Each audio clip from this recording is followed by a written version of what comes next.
आज की साखी है मालिक के हुक्म विच राजी रहने बारे। एक आदमी एक दिन बिना दस्से काम ते नहीं गया। मालक ने सोचा कि जे तनख्वाह वधाई जावे तां ਇਹ ਦਿਲੋਂ ਕੰਮ ਕਰੇਗਾ ਅਤੇ ਉਸ ਦੀ ਤਨਖਾਹ ਵਧਾ ਦੇਵੇਗਾ। ਅਗਲੀ ਵਾਰ ਜਦੋਂ ਉਸ ਨੂੰ ਤਨਖਾਹ ਤੋਂ ਵੱਧ ਪੈਸੇ ਦਿੱਤੇ ਗਏ ਤਾਂ ਉਸਨੇ ਕੁਝ ਨਹੀਂ ਕਿਹਾ, ਪੈਸੇ ਚੁੱਪਚਾਪ ਰੱਖ ਦਿੱਤੇ। ਕੁਝ ਮਹੀਨਿਆਂ ਬਾਅਦ ਉਹ ਦੁਬਾਰਾ ਗੈਰ ਹਾਜ਼ਰ ਸੀ। ਇਸ ਵਾਰ ਮਾਲਕ ਬਹੁਤ ਗੁੱਸੇ ਵਿੱਚ ਸੀ। ਉਸਨੇ ਸੋਚਿਆ ਕਿ ਉਸ ਦੀ ਤਨਖਾਹ ਵਧਾਉਣ ਦਾ ਕੀ ਫਾਇਦਾ ਹੈ, ਇਸ ਵਿੱਚ ਸੁਧਾਰ ਨਹੀਂ ਹੋਵੇਗਾ ਅਤੇ ਉਸਨੇ ਵਧੀ ਹੋਈ ਤਨਖਾਹ ਘਟਾ ਦਿੱਤੀ ਅਤੇ ਇਸ ਵਾਰ ਉਸ ਨੂੰ ਪਹਿਲਾਂ ਵਾਂਗ ਹੀ ਤਨਖਾਹ ਦਿੱਤੀ।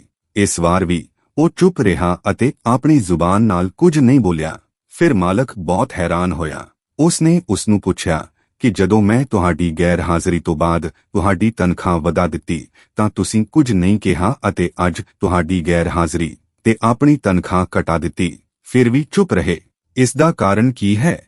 ਉਸਨੇ ਜਵਾਬ ਦਿੱਤਾ, ਜਦੋਂ ਮੈਂ ਪਹਿਲਾਂ ਗੈਰ ਹਾਜ਼ਰ ਸੀ ਤਾਂ ਮੇਰੇ ਘਰ ਇੱਕ ਬੱਚਾ ਪੈਦਾ ਹੋਇਆ ਸੀ।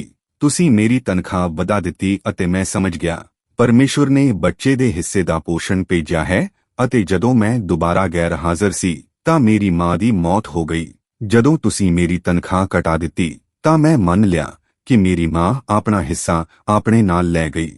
ਫਿਰ ਮੈਨੂੰ ਇਸ ਤਨਖਾਹ ਦੀ ਖਾਤਰ ਚਿੰਤਾ ਕਿਉਂ ਕਰਨੀ ਚਾਹੀਦੀ ਹੈ, ਜਿਸ ਦੀ ਜ਼ਿੰਮੇਵਾਰੀ ਪਰਮਾਤਮਾ ਨੇ ਖੁਦ ਲਈ ਹੈ। ਇੱਕ ਸੁੰਦਰ ਵਿਚਾਰ। ਜੇ ਕੋਈ ਪੁੱਛਦਾ ਹੈ ਕਿ ਉਸਨੇ ਕੀ ਗੁਆਇਆ ਅਤੇ ਉਸਨੇ ਜ਼ਿੰਦਗੀ ਵਿੱਚ ਕੀ ਪ੍ਰਾਪਤ ਕੀਤਾ ਤਾਂ ਬੇਸ਼ੱਕ ਕਹੋ ਕਿ ਉਸਨੇ ਜੋ ਕੁਝ ਵੀ ਗੁਆ ਦਿੱਤਾ ਉਹ ਮੇਰੀ ਅਗਿਆਨਤਾ ਸੀ ਅਤੇ ਜੋ ਕੁਝ ਵੀ ਉਸਨੇ ਪ੍ਰਾਪਤ ਕੀਤਾ ਉਹ ਪਰਮੇਸ਼ੁਰ ਦੀ ਦਇਆ ਸੀ। ਮੇਰੇ ਅਤੇ ਪਰਮੇਸ਼ੁਰ ਦੇ ਵਿਚਕਾਰ ਇੱਕ ਸੁੰਦਰ ਰਿਸ਼ਤਾ ਹੈ। ਮੈਂ ਵਧੇਰੇ ਮੰਗਦਾ ਹਾਂ, ਮੇਰਾ ਪਰਮੇਸ਼ੁਰ ਮੈਨੂੰ ਉਸ ਤੋਂ ਵੱਧ ਦਿੰਦਾ ਹੈ ਜਿੰਨਾ ਮੈਂ ਉਸ ਤੋਂ ਮੰਗਦਾ ਹਾਂ। ਜੇ ਤੁਹਾਨੂੰ ਕਹਾਣੀ ਪਸੰਦ ਹੈ ਤਾਂ ਕਿਰਪਾ ਕਰਕੇ ਚੈਨਲ ਨੂੰ ਸਬਸਕ੍ਰਾਈਬ ਕਰੋ, ਵੀਡੀਓ ਨੂੰ ਪਸੰਦ ਕਰੋ ਅਤੇ ਸਾਂਝਾ ਕਰੋ।